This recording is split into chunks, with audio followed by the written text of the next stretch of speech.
College ವಿದ್ಯಾರ್ಥಿನಿಯೋರ್ವಳು ಮನೆಯಲ್ಲಿ ಇಲಿಪಾಷಣ ಸೇವಿಸಿ ಆತ್ಮಹತ್ಯೆಗೆ ಯತ್ನಿಸಿ ಆಸ್ಪತ್ರೆಯಲ್ಲಿ ಚಿಕಿತ್ಸೆ ಫಲಿಸದೆ ಸಾವನ್ನಪ್ಪಿದ ಘಟನೆ ಬೆಳ್ತಂಗಡಿ ತಾಲೂಕಿನ ಮಿತ್ತಬಾಗಿಲು ಎಂಬಲ್ಲಿ ನಡೆದಿದ್ದು, ಈ ಪ್ರಕರಣಕ್ಕೆ ಸಂಬಂಧಿಸಿದಂತೆ ವಿದ್ಯಾರ್ಥಿನಿಯ ತಾಯಿ ಬೆಳ್ತಂಗಡಿ ಪೊಲೀಸ್ ಠಾಣೆಗೆ ದೂರು ನೀಡಿದ್ದಾರೆ.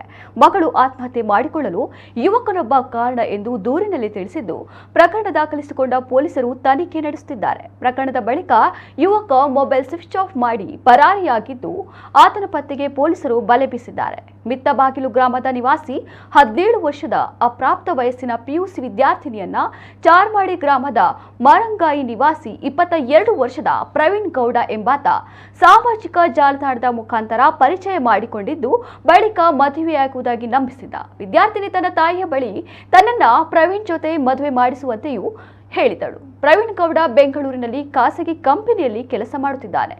ಯುವಕ ಆಕೆಯನ್ನ ಜತೆ ಬೇರೆ ಬೇರೆ ಕಡೆಗಳಲ್ಲಿ ಕರೆದೊಯ್ದು ಸುತ್ತಾಡಿ ಫೋಟೋ ತೆಗೆಸಿಕೊಂಡಿದ್ದ. ಬಳಿಕ ಏಕಾಏಕಿ ನಾನು ನಿನ್ನನ್ನ ಮದುವೆಯಾಗಲ್ಲ ಎಂದು ಹೇಳಿ, ಸಾಯುವುದಾದ್ರೆ ಸಾಯ್, ನಾನು ನಿನ್ನನ್ನ ಮದುವೆಯಾಗಲ್ಲ ಎಂದು ಹೇಳಿ ಮೋಸ ಮಾಡಿದ್ದಾನೆ. ಇದರಿಂದ ನೊಂದ ವಿದ್ಯಾರ್ಥಿನಿ ನವೆಂಬರ್ 20ರಂದು ರಾತ್ರಿ ಮನೆಯಲ್ಲಿ ಅಂಗಡಿಯಿಂದ ತಂದಿದ್ದ ಇಲಿಪಾಷಣ ಪೇಸ್ಟ್ ಸೇವಿಸಿದ್ದಾಳೆ. ಮಧ್ಯರಾತ್ರಿ 1 ಗಂಟೆ ಸುಮಾರಿಗೆ ತಾಯಿ ಜೊತೆ ಮಲಗಿದಾಗ ವಾಂತಿ ಮಾಡಿದ್ದರಿಂದ ಮನೆ ಮಂದಿಗೆ ವಿಚಾರ ತಿಳಿದು ಉಜಿರೆ ಖಾಸಗಿ ಆಸ್ಪತ್ರೆಗೆ ದಾಖಲಿಸಿದ್ದಾರೆ.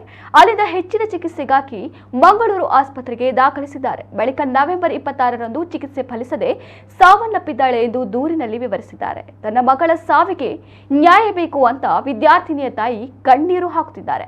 ಯುವಕ Praveen Gowda mobile switch off ಮಾಡಿ ಪರಾರಿಯಾಗಿದ್ದು, ಆತನ ಬಂಧನಕ್ಕೆ ಬೆಳ್ತಂಗಡಿ ಇನ್ಸ್ಪೆಕ್ಟರ್ ಸುಬ್ಬಾಪುರ್ ಮಠ ಮತ್ತು ಸಿಬ್ಬಂದಿ ಕಾರ್ಯಾಚರಣೆ ನಡೆಸ್ತಾ ಇದ್ದಾರೆ.